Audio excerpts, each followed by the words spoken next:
Ladies, gentlemen, jury, I did it. Just kidding. Today we're talking about cannibals, but that's a Trojan horse for another conversation entirely.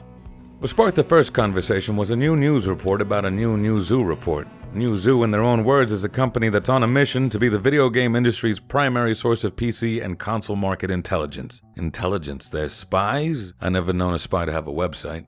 As far as I can tell, this is a company that offers statistical analysis on the video game industry, and they've worked with some big faces. On their website, they name-drop Roblox, Bandai Namco, NetEase, Capcom, Nexon, Probably Monsters, Krafton, PlayOn, SNK, T2, Google, Microsoft, Warner Bros., Nvidia, and Activision Blizzard. These are not tiny, obscure indie game companies. If you followed the money any closer, the money would turn around and ask you, so what are we?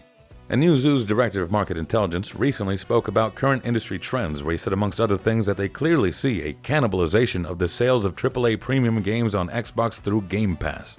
That's quite the claim. Microsoft is not just stepping on its own toes when it comes to selling AAA games, it's eating those tootsies too, according to the statistics.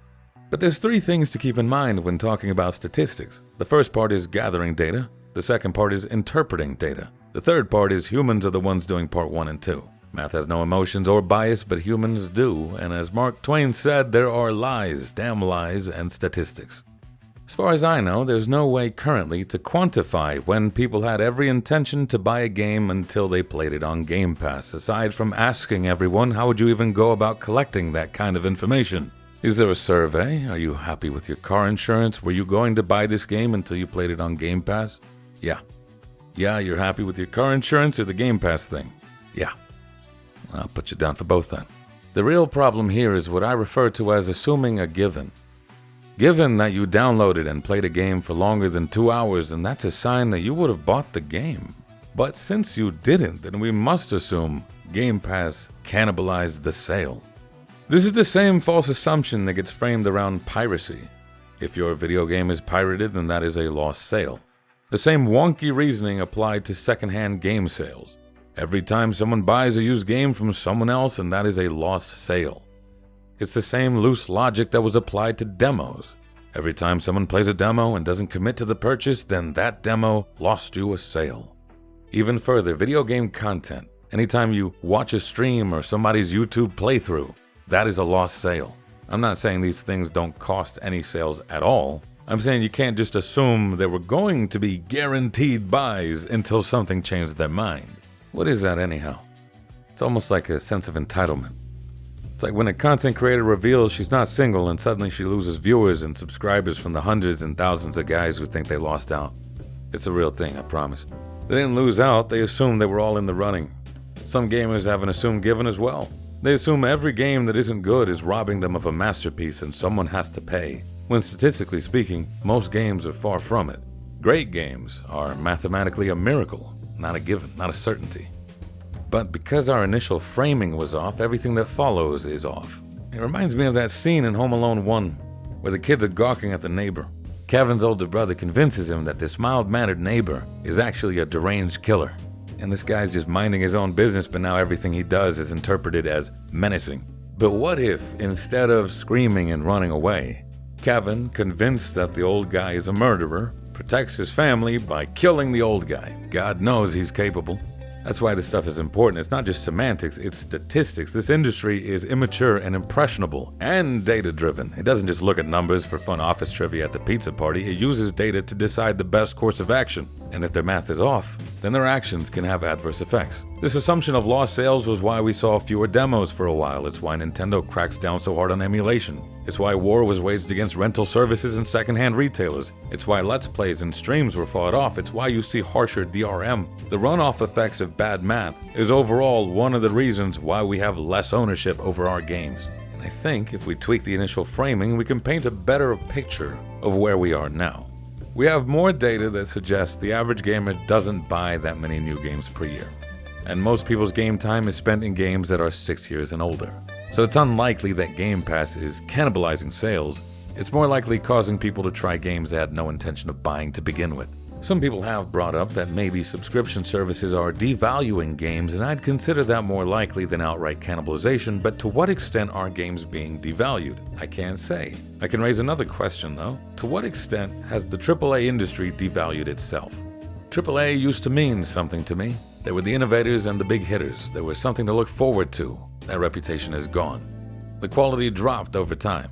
The bloat is uninspired, the monetization predatory, and because they chased after high fidelity and rely on post-launch patching, I don't know if I can run the games half the time or if I'll like what they turn into after the patches. Newzoo suggests that a drop in Call of Duty sales is proof of cannibalization, but you know what I did last year? I tried to buy Call of Duty to see if it improved. I almost didn't because I was put off by the massive download size. I bought it. I couldn't run it, despite having a strong enough build for it. I refunded it. You lost you a sale. This year, I had no intention of buying Call of Duty. I tried it out because it was on Game Pass, because that's where I value AAA games these days. A $20 monthly subscription service and not a penny more until they deliver some consistency, and that's mostly out of habit because I don't have a need to keep up with the latest releases anymore. You don't come to me for game reviews. Once that price gets raised, and I'm sure it will, then I will be a civilian again just like you, waiting for sales and only dishing out premium cash for premium products. Subscription services aren't a victory lap. They're a tail tucked between the legs of a naughty puppy. Xbox and PlayStation know this. All of the money is better than some of the money. But you're assuming those are the only two options. Statistically speaking, none of the money is the most likely outcome, in which case some of the money looks much more appealing. Now I could end the video there, but there's something that bothers me. This framing of cannibalization feels too amateur to be a simple mistake.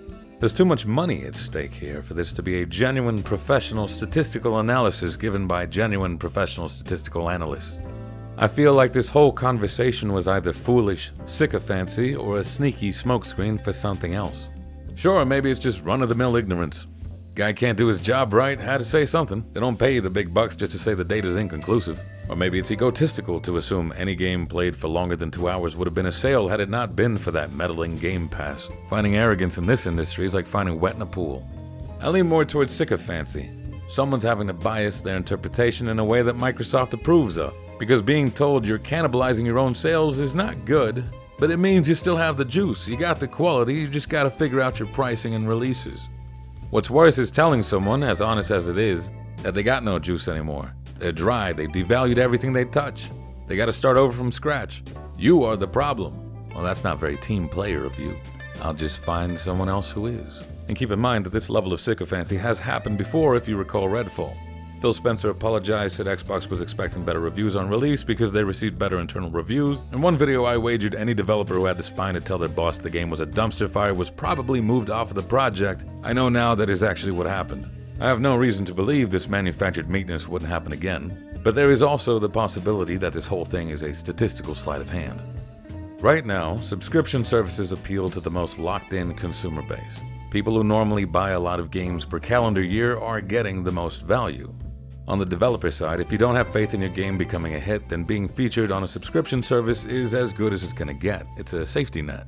The consequences are, if you don't buy that many games a year, then you are not getting that much value, especially if more companies pull the trigger on a higher base price. The consequence on the developer side is a subscription service is sort of averaging out the highs, and you're all really depending on this thing to work. A rising tide lifts all boats, but a falling tide drops all boats. This framing of cannibalization of sales reads like a falling tide. It sounds like the kind of analysis that you would use to justify cutting developer funding or hiking up the prices on the consumer side. Of course, that is assuming that this is more than just sycophancy or bad math.